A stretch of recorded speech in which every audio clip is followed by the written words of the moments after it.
August 1943, Sicily.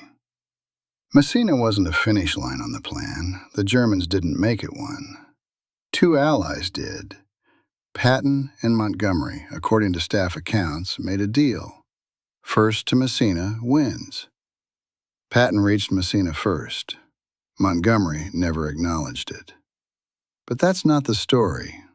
The story is Patton changed his battle plan mid-campaign to get there first. Longer route, higher risk. Soldiers paid for the hours the rivalry demanded. This is about when rivalry becomes strategy and the invoice lands elsewhere. Mechanism visible. July 10th, 1943. Operation Husky. Allied invasion of Sicily. 2 armies, 1 island. Montgomery's 8th Army, British, East Coast, direct route to Messina. Patton's 7th Army, American, West Coast, support role. Original plan clear, Montgomery, main thrust, capture strategic objective, Messina. Patton, protect Montgomery's flank, secondary objectives. Translation: Montgomery gets glory, Patton gets footnote. Notice something. Messina just became a finish line. But only 2 men can see it. The soldiers heading there, they see a mission, not a race. If this is the kind of story you want to see more of, you know what to do. The personalities. Montgomery to press, paraphrased from accounts. Americans still learning British methods. Patton's diary, paraphrased, July 11th, 1943. Refuses second-place role to Montgomery. The rivalry wasn't new. North Africa, 1943. Both competed for Eisenhower's favor. Montgomery, methodical, casualty-averse, set-piece operations. British prestige embodied. Patton, tempo-driven, risk-tolerant, headline velocity, American speed incarnate. Different command algorithms. Montgomery measured ground in miles. Patton measured it in hours. Eisenhower's solution? Keep them apart. Different sectors, different missions. Sicily. Couldn't separate them. Same island, same timeline. The understanding, accounts vary. Multiple staff officers later recalled Patton talking about a race. Whether Montgomery formally agreed, unclear. But Patton treated it like a bet was on, and that changed how he fought. July 10 to 20. Montgomery's grind. 8th Army advance, slower than expected. Mount Etna terrain, natural fortress. German defenses concentrated here. Montgomery's style. Set piece, consolidation, casualty control. Progress. Miles per day, not per hour. Patton, watching, frustrated, still playing support. July 21st, Patton's pivot. Request to Eisenhower, let me take Palermo, western port, then swing east toward Messina. Route, longer, indirect, but potentially faster, coastal terrain, lighter German resistance. Eisenhower, approved. Thought it was strategic diversification. What Patton didn't say, this wasn't about ports or flanks. This was about getting there first. July 22nd, Patton's dash begins. 7th Army, aggressive coastal advance, tempo prioritized. July 22nd, Palermo captured. The question strategists asked later, why? Palermo equals western port, campaign moving east. No resupply value for Messina push. The mechanism? Prestige objective to press narrative to command momentum. Patton to correspondence. Biggest haul of prisoners in Sicily so far. True. Also, strategically tangential. Early win equals psychological edge over Montgomery. Cost, 3 days, resources diverted. but headlines achieved. July 23rd to August 10th, the coastal push. 7th Army racing east along coast toward Messina. Orders from Patton, unit logs document. Speed is essential. Staff officers suggested slow down, consolidate positions, reduce exposure. Patton's calculus, paraphrased from multiple accounts. Will Montgomery reach Messina if we pause? Answer: unlikely. Patton: then we don't pause. The tempo equation. Standard advance doctrine. Consolidate captured ground 12 to 24 hours before advancing. Allows supply lines to catch up, defensive positions established, casualties evacuated properly. Patton's tempo. Capture at dawn, advance by noon. Result: faster progress. Also, higher operational risk. August 1943, Sicily's north coast. A landing craft rocks in black water. Not a major invasion, not a headline assault, just a small amphibious end run to shave time off the road to Messina. A sergeant reads the order twice. The sentence that matters isn't about the Germans. It's about the clock. We land, we move, we don't pause. The ramp drops. Not chaos, discipline. But discipline doesn't stop bullets. By daylight, beach taken. The map looks cleaner. The arrow to Messina looks shorter. German resistance? Moderate. Mission? Successful. But after the beach, the sergeant watched medics lay tags on men who'd been alive an hour earlier, because the schedule didn't allow a pause. Speed isn't free. Someone always pays the invoice. Days later, he reaches Messina. Patton is there, uniform, perfect, cameras ready. And the sergeant realizes something that was never written in any order. They weren't only racing the Germans, they were racing an ally. For hours, not strategic ground. By early August, clear Patton would arrive first.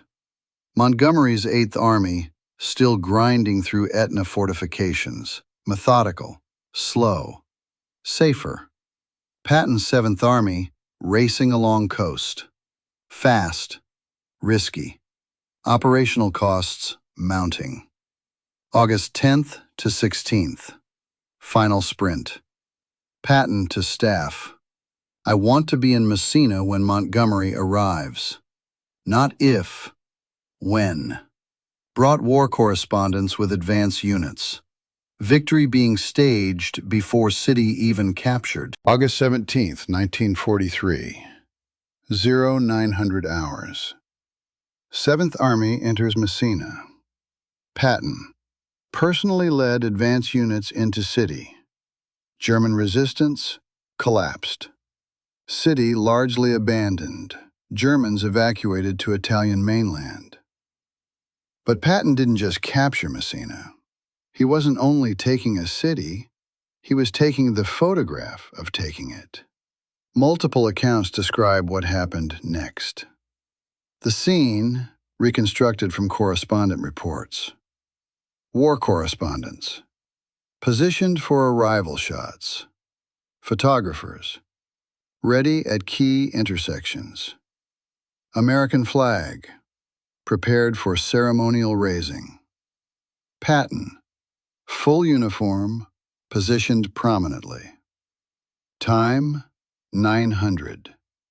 Montgomery's 8th Army, expected later. Patton waited, not pursuing retreating Germans across the strait, not organizing occupation, waiting for hours. So Montgomery would see him there first. Later that day, Montgomery arrives. 8th Army enters from south. Montgomery. Saw Patton at city center. Press surrounding him. American flag flying. Victory already photographed. The exchange. Accounts vary on exact words. Montgomery shook Patton's hand, said something like, "Well done" on the campaign. Professional courtesy, nothing more.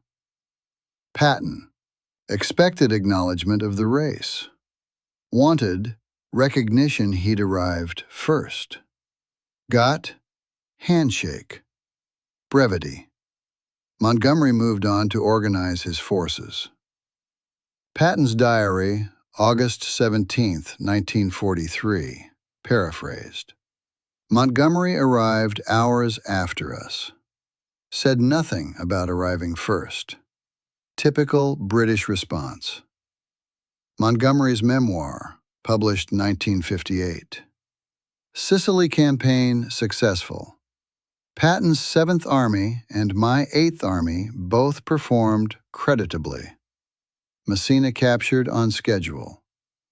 No mention of race. No mention of competition. The bet, if there ever was one, never acknowledged. Post-Sicily. The divergent narratives. Patton referenced the race for rest of his life. Died December 1945. Mentioned in letters, conversations, to anyone who'd listen. I reached Messina first. Montgomery lived until 1976. Never acknowledged any race. When asked in 1960s interviews, different operational objectives, no competition. The veteran perspectives. American 7th Army soldiers. Some proud. Proved Americans could fight as well as British. Others questioning. Memoirs published decades later asked, why the rush? What was gained? One account, 1952. Fastest advance I ever saw. Bloodiest, too, for reasons I didn't understand until later. British 8th Army soldiers dismissed American tempo as reckless. We fought Germans. They fought for press coverage. Montgomery's biographers emphasized 8th Army faced heavier resistance, Etna terrain, concentrated German defenses. The geography question. Montgomery's route. Direct to Messina, through Mount Etna region, heavily fortified, natural defenses. German main force concentrated here. Higher casualties. 8th Army, approximately 11,500 total. Patton's route. Longer distance via Palermo detour, coastal lowlands, lighter German resistance, secondary axis, lower total casualties. 7th Army, approximately 7,500 total. The argument. Patton supporters. Tactical brilliance, found faster route. Montgomery supporters. Facing different enemy, can't compare directly. Both partially accurate. Eisenhower's later assessment. Post-war memoir. Competition between Patton and Montgomery motivated both in Sicily, but it created coordination challenges I spent the rest of the war managing. Lesson learned? Never let them operate in overlapping geography again. Normandy onward, geographically separated. The cost question. How many casualties directly attributable to racing? Impossible to isolate precisely, but pattern documented in operational reports. Faster tempo than doctrine recommended. Positions captured, then immediately abandoned to maintain speed. Medical evacuations complicated by rapid movement. Some operations conducted for time savings rather than strategic necessity. The invoice was paid. just not by the generals competing. What was actually won? Sicily fell in 38 days. Planners feared it could take months. Allied casualties, both armies, approximately 19,000 total. German and Italian, approximately 164,000, captured, killed, wounded. Strategic success by any measure. But would Sicily have fallen in 38 days without the race? Or 40? 42? Does the difference matter? Depends who you ask. Should generals compete during war? Case for rivalry. Sicily fell faster than feared. Competition motivated both commanders. Faster victory equals less total bloodshed long term. Eisenhower later used rivalry as deliberate management tool. Case against rivalry. Coordination suffered. Two parallel campaigns not unified. Some operations prioritized tempo over necessity. Soldiers paid for hours the rivalry demanded. Risk. Catastrophic coordination failure. Happened later at Market Garden. The question this story asks, when does competition sharpen performance and when does it create costs the competitors never see? Patton reached Messina first. Montgomery dismissed the race. 7th Army soldiers paid the entry fee. No clean answer. Eisenhower used Patton-Montgomery rivalry strategically. Let them compete. Channel energy toward enemy. When it worked, objectives aligned, same target, different routes. Geography allowed separation. Competition increased tempo without breaking coordination. When it failed, later, Market Garden, Montgomery's prestige operation equals 1,400 British paratroopers lost. Objectives conflicted, coordination essential, rivalry destructive. Sicily. Rivalry bought speed, also bought invisible costs. The mechanism. Commander competition equals management tool. Like any tool, results depend on when and how it's used. Eisenhower's skill, knowing when to allow rivalry, when to force cooperation. Sicily, allowed rivalry. Normandy, forced unity. The cost structure. In war, generals can turn maps into finish lines. Soldiers pay the entry fee. Patton died December 1945. Car accident. Never got Montgomery to acknowledge the race. Montgomery lived until 1976, wrote memoirs, framed Sicily as professional military operation. No competition mentioned. Both claimed their version. Both partially right. Was the race worth it? Sicily fell fast. Strategic success undeniable. But tempo costs are always distributed unevenly. Patton. First to Messina. That's what history remembers. Montgomery. There was no race. Different objectives. 7th Army Sergeant. We were racing an ally. Nobody told us until after. Who's right? August 17, 1943. Messina. Patton waited. Uniform pressed. Cameras positioned. Montgomery arrived. Shook hands. Said little. No bet paid. No race acknowledged. But the invoice was settled. Somewhere in the casualty reports. Somewhere in the operational tempo. Somewhere in the space between what generals compete for and what soldiers pay. Mechanism visible. The Germans didn't make Messina the finish line. Two allies did, and the cost landed elsewhere. That's Sicily. The pattern didn't end there. Generals still compete. Soldiers still pay entry fees. Maps still become finish lines. If you want more stories where the mechanism is visible, subscribe. And comment, where else have you seen this?